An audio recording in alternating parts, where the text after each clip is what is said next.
नमस्कार दोस्तों, मेरा नाम है शिवम और आज हम लोग 6 चैप्टर पढ़ेंगे ज्योग्राफी का। क्लास 6 की ज्योग्राफी ये चल रही है। आज हम लोग देखेंगे पृथ्वी के प्रमुख स्थल रूप।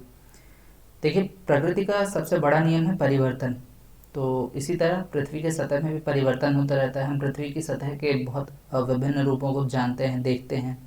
हमारे चारों तरफ मैदानी क्षेत्र हैं, ये गंगा वाले क्षेत्र ये गंगा के मैदानी क्षेत्र। इसके अलावा हम पठार देखते हैं, पर्वत देखते हैं, हम समुद्र देखते हैं। और ये सभी कुछ कैसे बनते हैं हम आज जानते हैं। सबसे पहले स्थल रूप को देखते हैं। स्थल रूप में जो कुछ भी बना है कैसे बनते हैं। देखिए, स्थल रूप दो प्रक्रियाओं के परिणाम स्वरूप बनते हैं। तो ये दोनों प्रक्रियाएं क्या क्या हैं। ये एक आंतरिक प्रक्रिया पृथ्वी में चल रही होती, एक बाह्य प्रक्रिया चल रही होती। आंतरिक प्रक्रिया मतलब पृथ्वी के अंदर चलने वाली प्रक्रियाएं। पृथ्वी जो है इसमें बहुत सारा ये देखिए, पहले ये कुछ चीज़ों को देख लेते हैं हम लोग। ये मैदानी क्षेत्रों को जैसे कि आप जानते हैं, ये है पर्वत श्रृंखलाएं। हाँ, ये पर्वत श्रृंखलाएं जैसे हमारा माउंट ये हिमालय पर्वत श्रृंखला हो गई, एल्प्स हो गई, ऐसे सारी पर्वत श्रृंखलाएं। इसके अलावा ये पठार हैं। पठार के एग्जांपल आप बताइए। मैदानी क्षेत्र जैसे गंगा के मैदानी क्षेत्र हो गए। और ये सभी, ये झील वगैरह नदियां हैं, ये सब बने हुए होते हैं। कैसे बनते हैं हम ये देखेंगे। सबसे पहले देख लेते हैं कि यहाँ पे एक चीज़ और दी हुई है, देखते हैं। पहाड़ी पर स्थलीय भाग है जो कि आसपास की भूमि से ऊंची उठी होती है। 600 मीटर से अधिक ऊंचाई वाली खड़ी ढाल वाली पहाड़ी को पर्वत कहा जाता है। 8000 मीटर से ऊंचे कुछ पर्वत के नाम बताइए। एक सबसे ऊंचे पर्वत का नाम है माउंट एवरेस्ट, जिसे मैं बता दी हूँ। इसके अलावा कुछ और पर्वत के नाम आप खुद बताइए।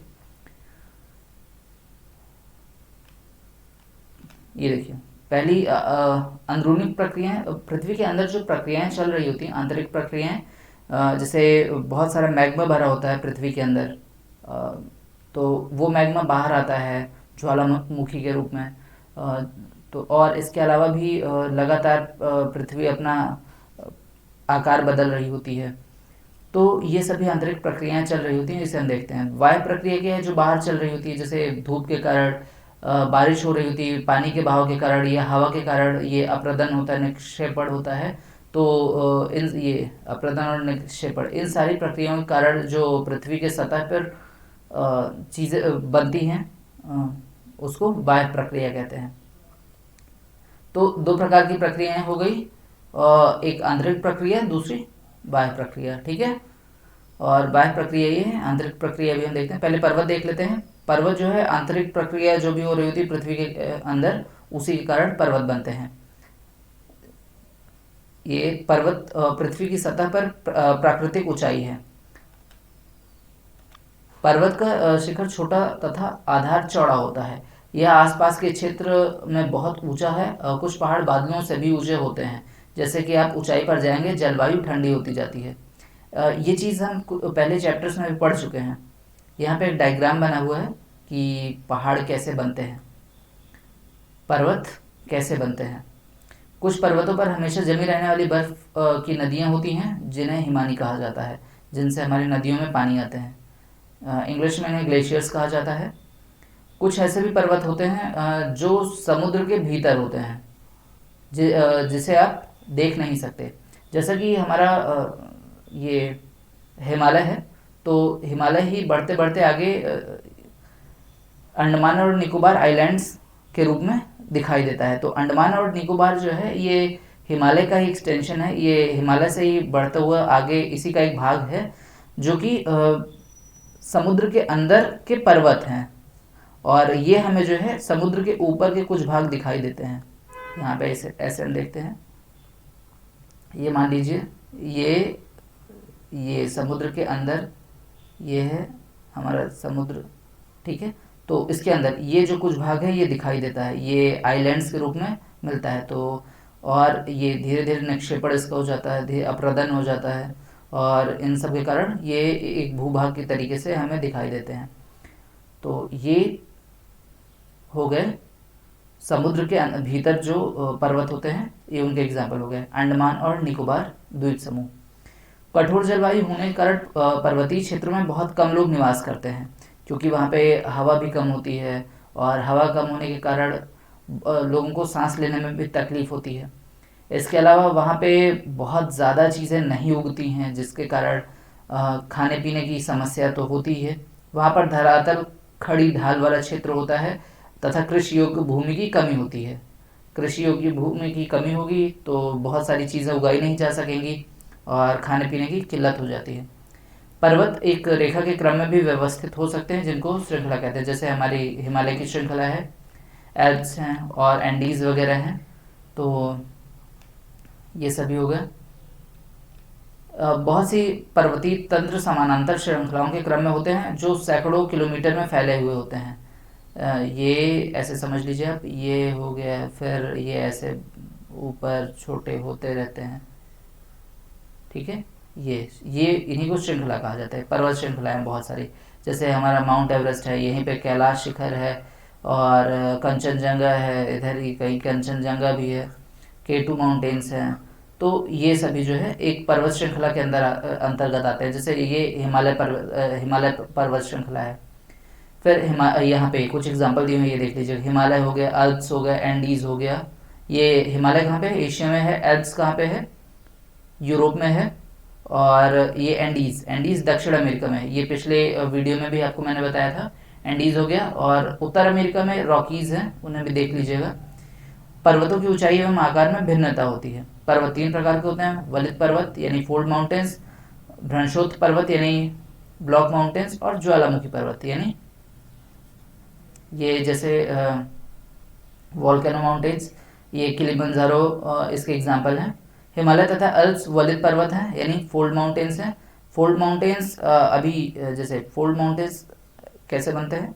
ये 2 बड़ी बड़ी महाद्वीपीय प्लेटें हैं, और जब एक दूसरे की तरफ ये आती हैं तो यहाँ की ज़मीन जो है ये उठ जाती है, तो ऐसे जो है वलित पर्वत बनते हैं। तो जैसे हिमालय हो गए, सबसे नए वलित पर्वतों में से एक हैं ये, जिनकी सतह उबड़ खाबड़ तथा शिखर श्वांकाकार हैं। भारत की अरावली श्रृंखला विश्व की सबसे पुरानी वलित पर्वत श्रृंखला, ये याद रखिएगा। भारत की अरावली, इस देख लीजिए, अरावली श्रृंखला जो है विश्व की सबसे पुरानी वलित पर्वत श्रृंखला है। अपरदन के प्रक्रिया के कारण यह श्रृंखला घिस गई है, क्योंकि प्रकृति का सबसे बड़ा नियम क्या है? परिवर्तन। तो लगातार चीज़ें ये परिवर्तित होता रहता है। देखिए, सभी कुछ जन्म लेते हैं, बड़े होते हैं, और फिर धीरे धीरे समय के साथ ही वो ख़त्म हो जाते हैं। तो उसी प्रकार ये पर्वत भी हैं, ये जन्म लेते हैं, फिर ऊंचे होते जाते हैं, ऊंचे होते जाते हैं, फिर धीरे धीरे जब ये आंतरिक प्रक्रियाएं इनको पर्वतों को बनाना बंद कर देती हैं, तो धीरे धीरे इनका अपरदन होने लगता है, और धीरे धीरे ये घिसते जाते हैं। हवा का, पानी का, और ये इन सब का जो प्रभाव होता है धीरे धीरे इनको ख़त्म करता जाता है, और फिर ये धीरे धीरे चोटियाँ छोटी होती जाती हैं, और फिर ये मैदान में तब्दील हो जाते हैं अंततो गत्वा। तो ये इनके जीवन श्रृंखला है जो चलती रहती है। उत्तरी अमेरिका के एल्पेशियन तथा रूस के यूराल पर्वत गोलाकार दिखाई देते हैं, तथा इनकी ऊंचाई कम है। ये बहुत पुराने वलित पर्वत हैं। ये जब बहुत बड़ा भाग टूट जाता है तथा ऊर्ध्वाकार स्वरूप में विस्थापित हो जाता है, तो भ्रंशोत्थ पर्वत का निर्माण होता है। ये इन्हीं वलित पर्वतों से धीरे धीरे जो है कभी ये ब्लॉक माउंटेन्स का निर्माण होता है। तो अभी हम इसका एग्जांपल देख लेते हैं। यहाँ पे ये है, ये एग्जांपल आप देख रहे हैं यहाँ पे, ये इन दोनों के बीच की ये जगह नीचे हो गई, और इसको थोड़ा सा रंग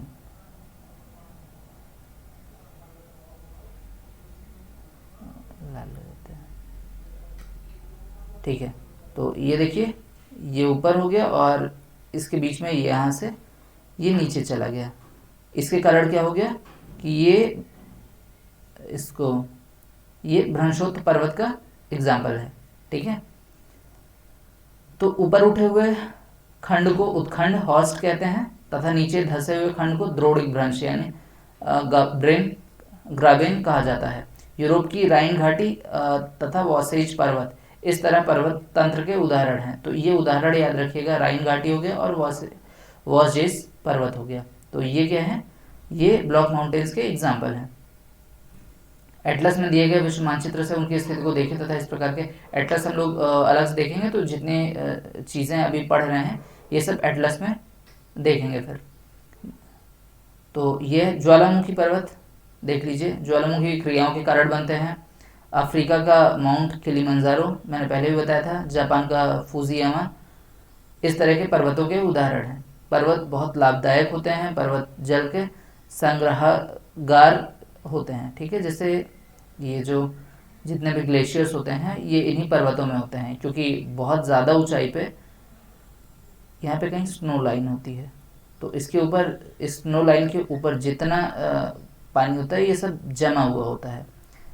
तो जैसे जैसे यहाँ से, क्योंकि गुरुत्व बल के कारण धीरे धीरे खिसक रहा होता है, तो इस लाइन से नीचे जब पहुँचता है तो ये पिघल करके नदियों के रूप में नीचे आ जाता है पानी बन के, और फिर वो नदियों में हमें पानी मिलता है। इसके ऊपर धीरे धीरे वापस से बनता रहता है, लेकिन जैसे ग्लोबल वार्मिंग होती जा रही है वैसे वैसे ये स्नो लाइन जो है ये भी साथ ही साथ ऊपर खिसकती जा रही है। ये ऊपर खिसकती जा रही तो और ज़्यादा पानी जो है पिघल, और ज़्यादा ग्लेशियर्स पिघल जा रहे हैं, और ज़्यादा पिघलने के कारण अभी नदियों में पहले पानी बहुत ज़्यादा बढ़ जाता है, बाढ़ आ जाती है, उसके बाद फिर नदियाँ धीरे धीरे सूख जाती हैं। ठीक है, अब हम लोग यहाँ पे वापस देखते हैं। बहुत सी नदियों का स्रोत पर्वतों में, हिमानियों में होता है। मैं अभी ये एक्सप्लेन कर चुका हूँ। जलाशयों के जल को लोगों तक पहुँचाया जाता है। पर्वतों के जल का उपयोग सिंचाई तथा पनबिजली उत्पादन में भी किया जाता है। पनबिजली उत्पादन में ये ऊंचाई पे होते हैं, और यहाँ से जब पानी आता है तो बहुत तेज़ी से गिरता है, तो ये बहुत बढ़िया होता है। नदी घाटियाँ तथा वेदिकाएं कृषि के लिए उपयुक्त होती हैं। पर्वतों में अलग अलग प्रकार की वनस्पतियाँ तथा जीव जंतु पाए जाते हैं।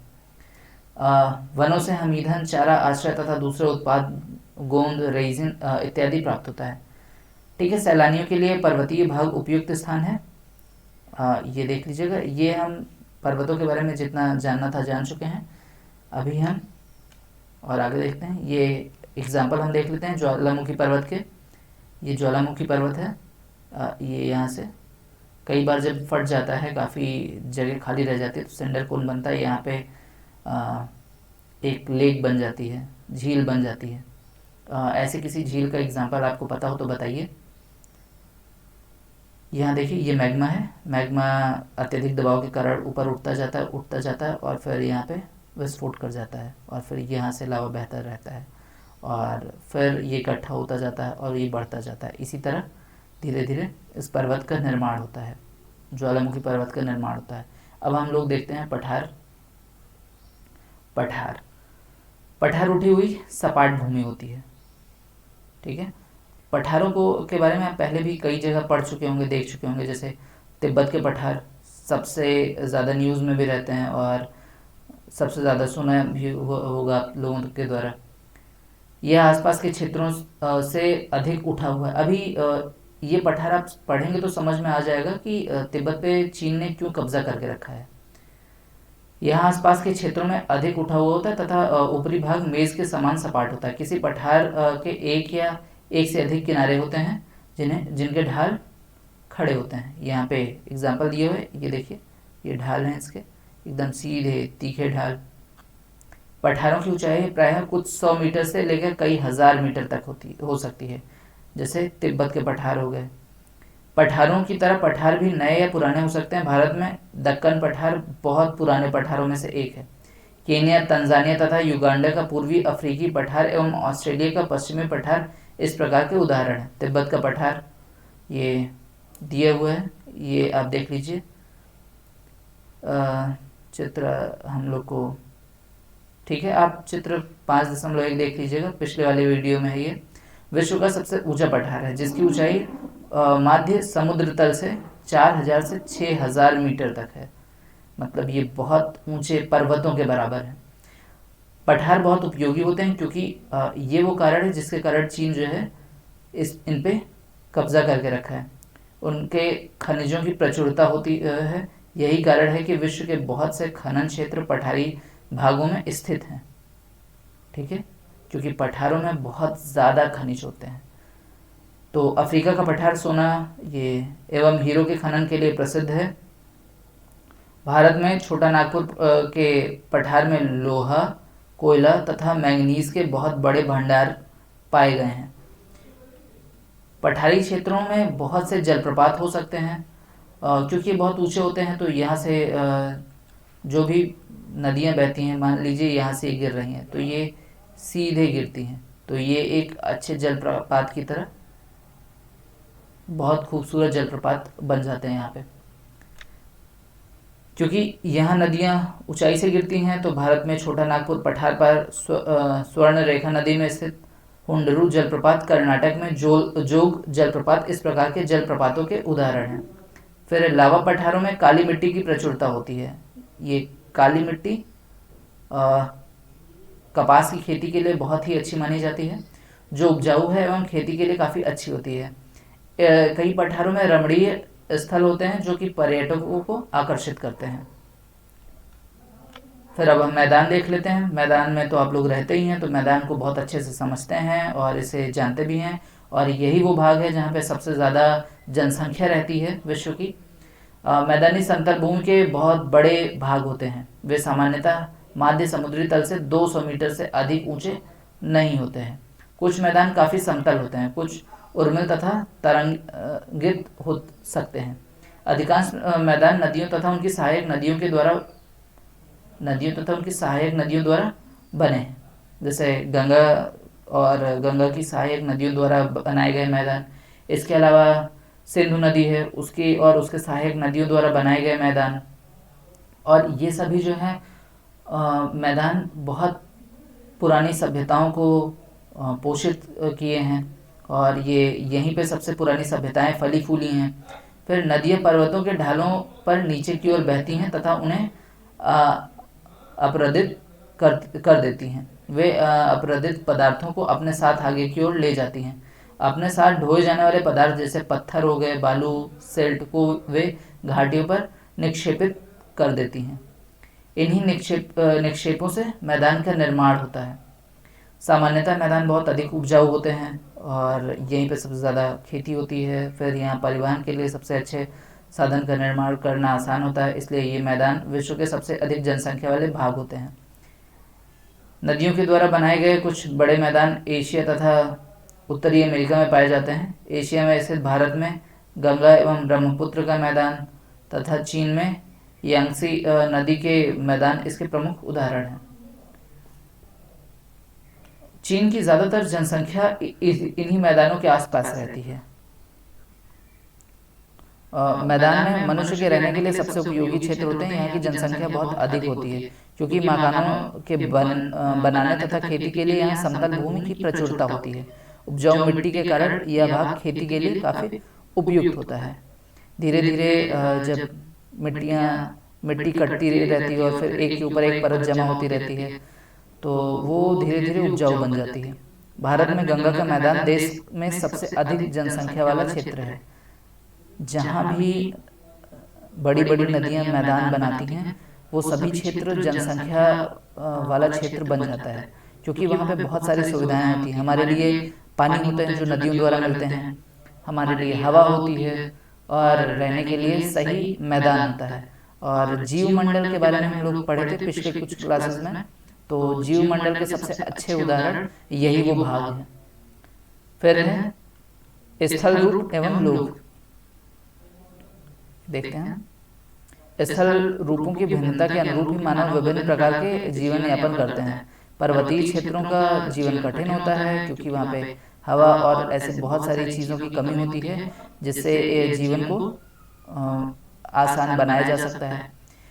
वहाँ पे आने जाने में भी समस्या होती है। मैदानी क्षेत्रों का जीवन पर्वतीय क्षेत्रों की तुलना में सरल होता है, क्योंकि यहाँ पे रहना आसान होता है। यहाँ पे एक जगह से दूसरी जगह आना जाना आसान होता है, और यहाँ पे खेती हो सकती है। सबसे बड़ी चीज़, मैदानों में फसलें उगाना, घर बनाना या सड़कें बनाना पर्वतीय क्षेत्रों की तुलना में अधिक आसान होता है।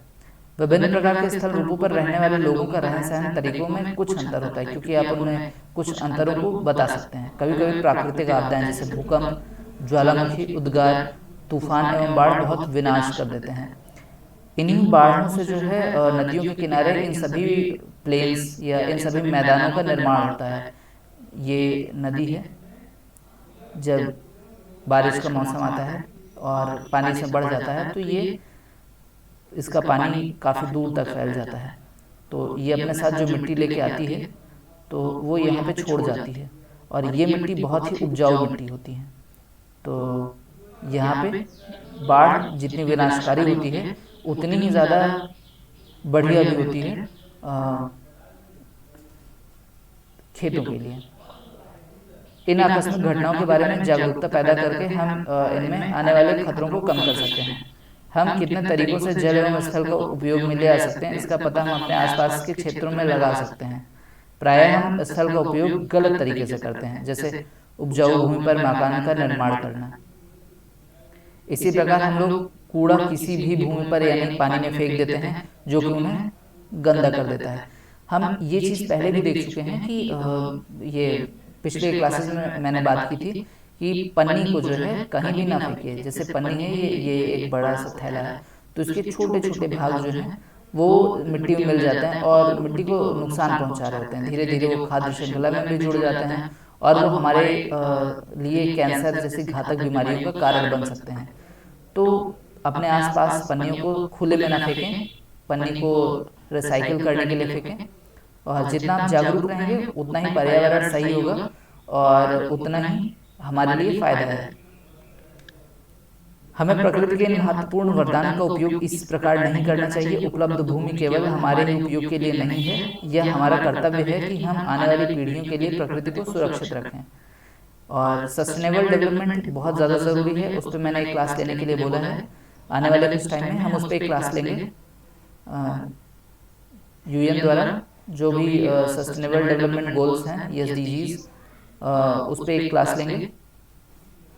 17 सस्टेनेबल डेवलपमेंट गोल्स हैं, तो हम लोग उन्हें देखेंगे। ये जो है UPSC और UPPCS के लिए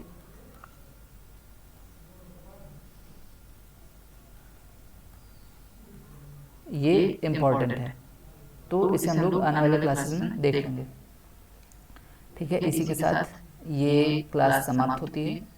अब यहाँ पे कुछ फोटोग्राफ्स हैं, आप देख लीजिए। और ठीक है, ये क्लास ख़त्म हो गई। इसमें से कुछ आपको पूछना होगा, कोई चीज़ नहीं समझ में आई होगी तो आप कमेंट बॉक्स में बताइए, हम उनको आने वाली किसी भी क्लास में एक्सप्लेन कर देंगे।